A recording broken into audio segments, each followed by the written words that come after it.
বাংলা থেকে বিজেপির সাংসদের সংখ্যা মাত্র ১২, তবে তার থেকেও এক বা দুজন মন্ত্রী হতে পারেন। যদিও কাদের ভাগ্যে শিকে ছিঁড়বে তা এখনও স্পষ্ট নয়, তবে নানা অঙ্ক কষে কয়েকটি নাম নিয়ে জোর আলোচনা চলছে পদ্ম শিবিরের অন্দরে। এর মধ্যে আবার ৪ জনের সম্ভাবনা বেশি বলেও দাবি করা হচ্ছে। ২০১৪ সালে বিজেপির টিকিটে রাজ্য থেকে সাংসদ হয়েছিলেন দুজন। দার্জিলিংয়ে জিতেছিলেন সুরেন্দ্র সিংহ অহলুওয়ালিয়া এবং আসানসোল থেকে বাবুল সুপ্রিয়।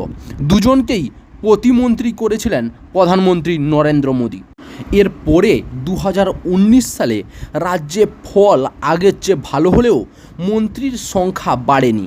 সেবার ১৮ জন জিতেছিলেন, তাদের থেকে বাবুলকে আবার মন্ত্রী করা হয়। প্রতিমন্ত্রী করা হয় রায়গঞ্জের সাংসদ দেবশ্রী চৌধুরীকে।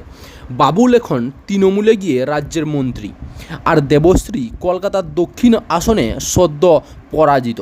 বাবুল ও দেবশ্রী অবশ্য পুরো মেয়াদ কেন্দ্রে মন্ত্রী থাকতে পারেননি।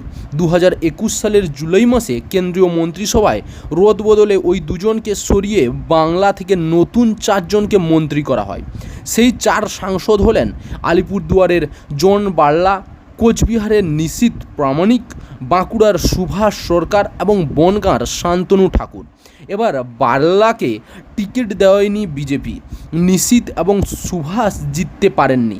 অতীতে মন্ত্রী হওয়া অহলুওয়ালিয়াও আসানসোল কেন্দ্রে পরাজিত। ফলে বাংলা থেকে আগে মন্ত্রী থাকা একমাত্র শান্তনুই রয়েছেন।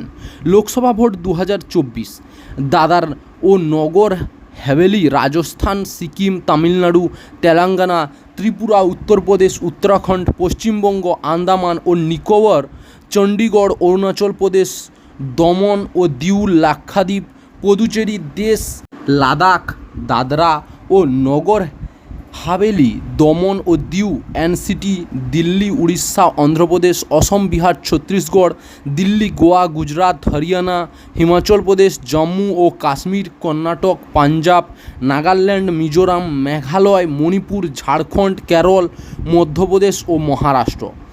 গতবার অঙ্ক কষেই ৪ জনকে মন্ত্রী করেছিল বিজেপির বার্লা। মূলত উত্তরবঙ্গের প্রতিনিধি হিসেবেই মন্ত্রিত্ব পেয়েছিলেন। সেই সঙ্গে খ্রিস্টান হিসাবে তিনি সংখ্যালঘুও বটে। আর নিশীথকে মন্ত্রিত্ব দেওয়া হয় রাজবংশী সমাজকে খুশি করতে। জঙ্গলমহলের প্রতিনিধি হিসেবে ছাড়াও বিজেপির আদি নেতা হিসেবে মন্ত্রিত্ব পান সুভাষ, আর শান্তনু মতুয়া সমাজের প্রতিনিধি হিসাবে। বিজেপির অন্দরের জল্পনা বলছে এবার বাংলা থেকে ২ জনকে মন্ত্রী করার সম্ভাবনা রয়েছে। অনেকে ৩ জনেরও কথা বলেন, সে সম্ভাবনা কম। তবে বিজেপির রাজ্য নেতারা মনে করছেন শান্তনুকে মন্ত্রিত্ব থেকে সরানো হবে না, কারণ এই নির্বাচনের ফল খারাপ হলেও মতুয়া ভোট বিজেপির ঝুলিতে রয়েছে। এবার উত্তরবঙ্গে কাউকে মন্ত্রী করা হবে কি না তা নিয়েও নানান জল্পনা শুরু হয়েছে। উল্লেখ্য, দিল্লি বাড়ির লড়াইয়ে বিজেপির জেতা ১২টি আসনের মধ্যে উত্তরবঙ্গের ৬টি এবং দক্ষিণবঙ্গের ৬টি। উত্তরবঙ্গের কাউকে মন্ত্রী করার সম্ভাবনার ক্ষেত্রে সবচেয়ে এগিয়ে আলিপুরদুয়ারের মনোজ টিগ্গা। মাদারিহাটের বিধায়ক, রাজ্য বিধানসভার মুখ্য সচেতক মনোজ বিজেপির পুরনো দিনের নেতা। আবার জলপাইগুড়ির চিকিৎসক সাংসদ জয়ন্ত কুমার রায়ও রয়েছেন লড়াইয়ে। তফসিলি ভোট ধরে রাখার অঙ্কেই তাকে মন্ত্রিত্ব দেওয়া হতে পারে। তবে কেউ কেউ এমনও বলছেন যে এবারে বালুরঘাট জয়ী সুকান্ত মজুমদারকে পূর্ণ মন্ত্রী করে রাজ্য সভাপতি পদে বদল আনা হতে পারে। তবে সে সম্ভাবনা কম, কারণ বিপর্যয়ের পরে ক্ষোভ বিক্ষোভ নিয়ে দলের যা হাল, তাতে সাংগঠনিক রদবদল হলে পরিস্থিতি নিয়ন্ত্রণের বাইরে চলে যেতে পারে। দক্ষিণবঙ্গ থেকে শান্তনুকে মন্ত্রী রাখার পরে আরও একজনকে মন্ত্রিত্ব দেওয়া হতে পারে বলে জল্পনা প্রবল। তিনি তমলুক থেকে জয়ী প্রাক্তন বিচারপতি অভিজিৎ গঙ্গোপাধ্যায়। প্রথমবার রাজনীতিতে আগতদের মধ্যে অভিজিৎ ছিলেন বিজেপির ভিআইপি প্রার্থী। তাকে মন্ত্রী করার সম্ভাবনা থাকলেও দ্বিতীয়বার বিষ্ণুপুর থেকে জয়ী সৌমিত্র খাঁকে মন্ত্রী করার দাবিও উঠেছে দলের ভিতরে। অনেকেই বলছেন সৌমিত্র ভোটে জেতার পরে যেভাবে রাজ্য নেতৃত্বের সমালোচনা করেছেন, কিন্তু কেন্দ্রীয় নেতৃত্ব নিয়ে নীরব থেকেছেন। তাতে তিনি একদিকে কেন্দ্রীয় নেতৃত্বকে বার্তা পাঠাচ্ছেন, অন্যদিকে তৃণমূল নেতৃত্ব নেতৃত্বের প্রশংসা করে দলের উপর চাপও বজায় রেখেছেন। তবে 2019 সালে জেতার পরে যতবার মোদী মন্ত্রিসভায় রদবদল এসেছে ততবারই মন্ত্রিত্বের দাবিদার ছিলেন সৌমিত্র। নানাভাবে সে বার্তাও তিনি দলকে দিয়েছেন, কিন্তু কাজের কাজ হয়নি। এবার জঙ্গলমহলে আগের তুলনায় বিজেপির ফলাফল করুন, তাতে কি সৌমিত্রের ভাগ্যে সিঁকে ছিঁড়বে?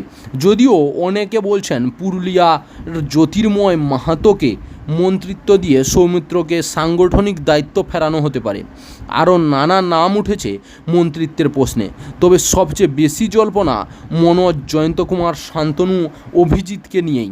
এই প্রথমবার মোদী সরকার গড়বেন জোট রাজনীতির বাধ্যবাধকতা মেনে। চাইলেও নিজের দলের সাংসদদের তিনি বেশি বাঁচতে পারবেন না।